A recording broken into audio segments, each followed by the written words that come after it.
Hello, हाय, मैं हूं आपका दोस्त आर्यन।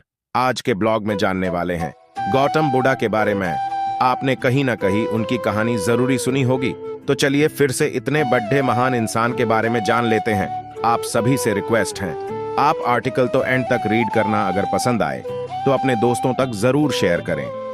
गौतम बुद्ध, जिन्हें सिद्धार्थ गौतम और भगवान बुद्ध के नाम से भी जाना जाता है, को बौद्ध धर्म का संस्थापक माना जाता है। उनके अनुयायियों को बौद्ध कहा जाता है। गौतम बुद्ध को आमतौर पर बुद्ध के रूप में भी जाना जाता है, जिसका अर्थ है एक प्रबुद्ध व्यक्ति जिसने पीड़ा और अज्ञानता की स्थिति से मुक्ति पा ली है, निर्वाण की स्थिति प्राप्त कर ली है। गौतम बुद्ध का जन्म पूर्वी भारतीय उपमहाद्वीप के किनारे हिमालय की तलहटी के ठीक नीचे एक राज्य में हुआ था। भगवान बुद्ध का जन्म शाक्य वंश के प्रतिष्ठित परिवार में हुआ था। उनके पिता शाक्य वंश के मुखिया थे और उनकी मां एक कोलियान राजकुमारी थी। हेलो, हाय, मैं हूं आपका दोस्त आर्यन। आज के ब्लॉग में जानने वाले हैं गौतम बुद्ध के बारे में। आपने कहीं ना कहीं उनकी कहानी जरूरी सुनी होगी, तो चलिए फिर से इतने बड़े महान इंसान के बारे में जान लेते हैं। आप सभी से रिक्वेस्ट है, आप आर्टिकल तो एंड तक रीड करना। अगर पसंद आए तो अपने दोस्तों तक जरूर शेयर करें। गौतम बुद्ध, जिन्हें सिद्धार्थ गौतम और भगवान बुद्ध के नाम से भी जाना जाता है, को बौद्ध धर्म का संस्थापक माना जाता है। उनके अनुयायियों को बौद्ध कहा जाता है। गौतम बुद्ध को आमतौर पर बुद्ध के रूप में भी जाना जाता है, जिसका अर्थ है एक प्रबुद्ध व्यक्ति जिसने पीड़ा और अज्ञानता की स्थिति से मुक्ति पा ली है, निर्वाण की स्थिति प्राप्त कर ली है। गौतम बुद्ध का जन्म पूर्वी भारतीय उपमहाद्वीप के किनारे हिमालय की तलहटी के ठीक नीचे एक राज्य में हुआ था। भगवान बुद्ध का जन्म शाक्य वंश के प्रतिष्ठित परिवार में हुआ था। उनके पिता शाक्य वंश के मुखिया थे और उनकी मां एक कोलियान राजकुमारी थी। गौतम बुद्ध का जन्म 623 ईसा पूर्व में दक्षिणी नेपाल में स्थित लुम्बिनी प्रांत में हुआ था। उनका जन्म हिमालय की तलहटी में रहने वाले शाक्य वंश के एक कुलीन परिवार में हुआ था।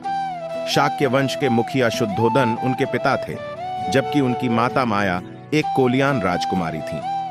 ऐसा कहा जाता है कि दरबारी ज्योतिषियों ने भविष्यवाणी की थी कि वह एक महान ऋषि या बुद्ध बनेंगे। बुद्ध के पिता ने उन्हें बाहरी दुनिया और मानवीय पीड़ा से बचाया और बुद्ध हर उस विलासिता के साथ बड़े हुए जिसकी उन्हें इच्छा थी।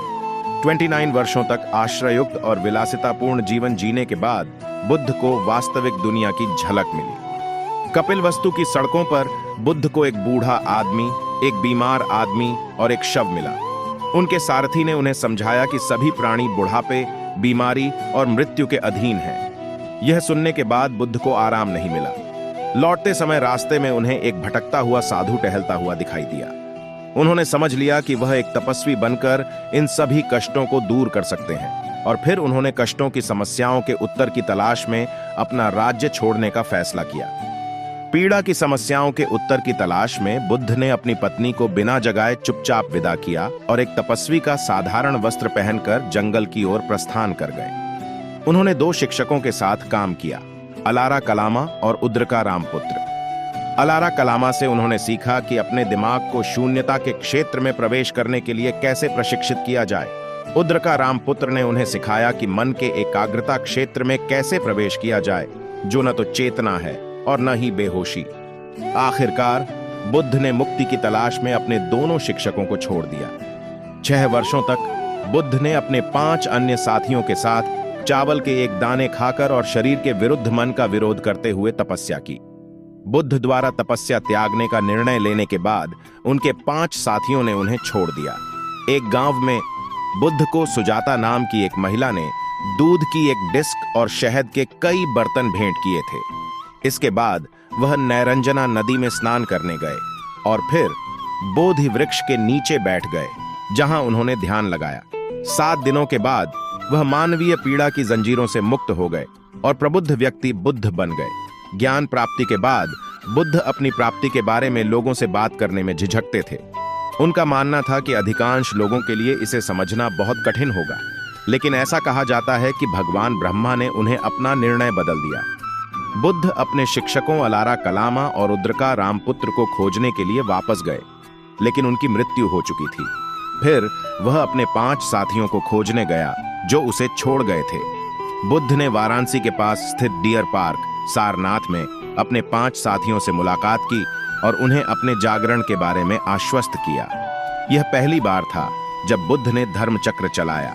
5 साथी प्रथम संघ बन गए, पुरुषों का एक समुदाय और बाद में महिलाएं भी, जिन्होंने बुद्ध की शिक्षाओं का पालन किया। उन्होंने पूर्वोत्तर भारत में छोटे समूहों में यात्रा की, धर्म की व्याख्या की और भोजन के लिए भीख मांगते हुए ध्यान का अभ्यास किया। बुद्ध 49 वर्षों तक भारत के गांवों और कस्बों में घूमते रहे और धर्म का प्रचार करते रहे। कई राजा उन्हें जानते थे और उन्होंने संघ के विश्राम स्थलों के लिए बगीचे और पार्क दान किए, जहां लोग उनके पास आते थे। बुद्ध ने संघ के लिए नियमों का एक सेट विकसित किया, जो प्रतिमोक्ष नामक विभिन्न ग्रंथों में संरक्षित है। इन ग्रंथों का पाठ हर 2 सप्ताह में संघ द्वारा किया जाता था।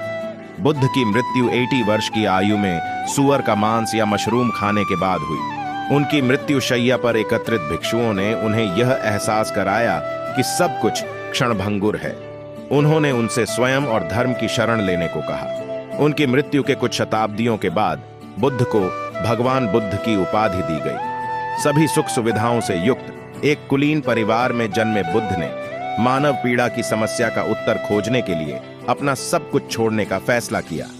बोधि वृक्ष के नीचे ध्यान करने के बाद उन्हें ज्ञान प्राप्त हुआ और अंततः उन्होंने अपने संघ की मदद से अपनी शिक्षाओं का प्रसार किया। वह बौद्ध धर्म के संस्थापक बने। बुद्ध की मृत्यु का वर्ष अभी भी अनिश्चित है, लेकिन बुद्ध का जीवन और शिक्षाएं उनकी मृत्यु के सदियों बाद भी प्रासंगिक हैं।